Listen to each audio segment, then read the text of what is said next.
Hello everyone, आज हामी class 6 को प्रोजेक्ट चाहिँ एक्सेलमा गर्ने हो। तर तिमीहरूले त्यो भन्दा पहिला A4 साइज पेपरमा चाहिँ एउटा सर्टेन डेटा कलेक्ट गर्नुपर्छ। A4 साइज पेपरमा डेटा कलेक्ट गर्ने बेलामा कसरी गर्ने भनेर चाहिँ एउटा सानो इन्फर्मेसन दिन चाहन्छु म। तिमीहरूले A4 साइज पेपरमा कलेक्ट गर्ने बेलामा सुरुमा चाहिँ फुल नेम लेख्ने, फुल नेमको एउटा कलम बनाउने, यसलाई आवश्यकता अनुसार ठुलो गर्न मिल्छ।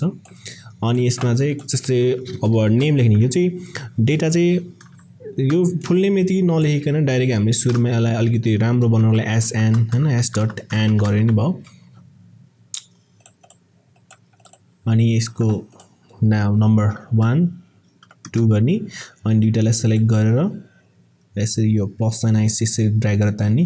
हामीले चाहिँ कतिवटा डेटासम्म कलेक्ट गर्नु पर्यो भन्दाखेरि 25 सम्म गर्नु पर्यो। त्यही भएर म 25 भन्दाको तलको चाहिँ सही डेटा नम्बर फाल्दिन्छु है त। 4525 यति सबै फाल्दिनु। 25 वटा चाहिँ डेटा हामीले इन्टर गर्नु पर्यो।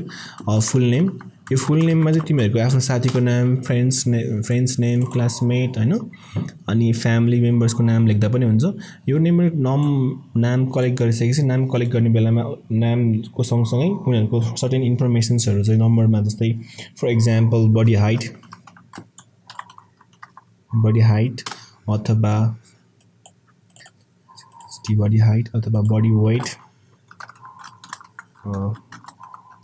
बडी वेट अनि एटलिस्ट दुईटा हुनु पर्यो र तीनटा 4 सम्म गर्न पाइयो।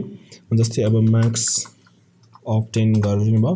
अनि जस्तै म नाम लेख्छु अनि बडी वेट लेट्स चाहिँ 100। यो बडीको वेट चाहिँ इन सीएम छ, त्यही भएर मैले सीएममा लेख्छु यहाँ। अनि यहाँ बडीको हाइट चाहिँ सीएममा गरेँ, बडीको वेट चाहिँ मैले लेख्ने बेलामा यसमा चाहिँ केजीमा लेखेको छु। अब केजी, अब ठ्याक्कै एक्ज्याक्ट केजी मलाई थाहा छैन, तर मैले चाहिँ यहाँ 45 लेखिदिन्छु। मार्क्स चाहिँ 45 नै लेखिदिउँ। अनि त्यसै गरेर तिमीहरू यो यस्तै फर्म चाहिँ आफ्नो सुरुमा A4 साइज पेपरमा गर्नु पर्यो आज तिमीहरूले। अनि A4 साइजमा गरिसकेपछि मात्र अनि के गर्ने, अनि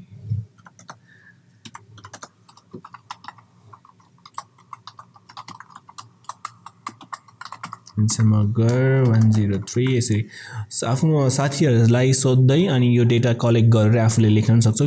अनि यो माथिको डिफ्रेन्ट यो फिल्ड नेमहरू चाहिँ तिमीहरूले सबैले डिफ्रेन्ट गर्न सक्छौ। कसैले बडी हाइटको गरेछ, कसैले बडी वेटको, कसैले लकी नम्बरको गर्न सक्छौ।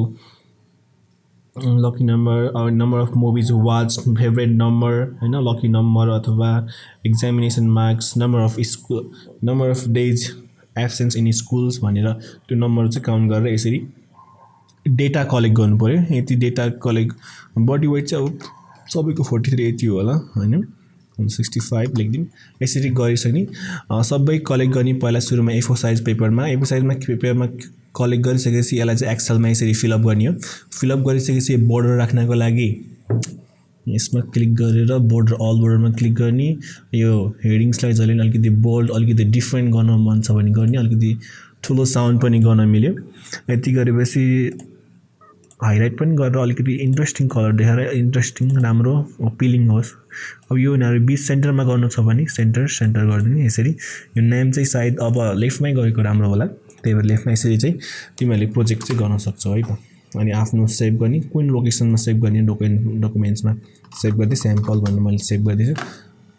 यसरी चाहिँ एउटा स्याम्पल्स यति चाहिँ आज इनिसिएट गर्न सक्छु। पछि यसलाई गरिसकेपछि फेरि यसलाई पाइ चार्ट पनि बनाउनुपर्छ। पाइ चार्टको लागि चाहिँ म अर्को नेक्स्ट भिडियोमा एक्सप्लेन गर्छु है। Thank you everyone.